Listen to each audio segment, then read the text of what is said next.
इस्रायलचा पुन्हा इराणवर क्षेपणास्त्र हल्ला, तेल अवीवमध्येही मोठे स्फोट, जेरुसलेममधलं अमेरिकन दूतावास बंद. अयातुल्ला खामेनी कुठे लपलेत हे माहिती, तरी खामेनींना सध्या मारणार नाही. डोनाल्ड ट्रम्प यांचा इराणला इशारा, बिनशर्त आत्मसमर्पणाची मागणी.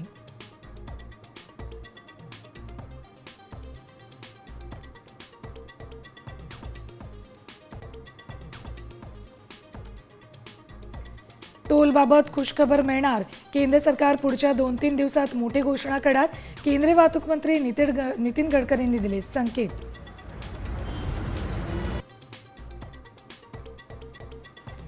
मान्सूननं संपूर्ण महाराष्ट्र व्यापला, कोकण घाटमाथ्यावर ऑरेंज अलर्ट, तर उत्तर महाराष्ट्र, उत्तर मराठवाडा आणि विदर्भात विजांसह जोरदार पावसाची शक्यता.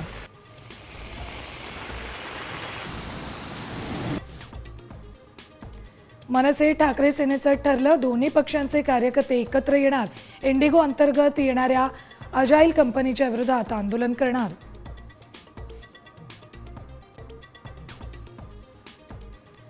तुकोबारायांच्या पालखीचं आज प्रस्थान, देहूनगरी भाविकांच्या स्वागतासाठी सज्ज. देवेंद्र फडणवीस, अजित पवारांची उपस्थिती.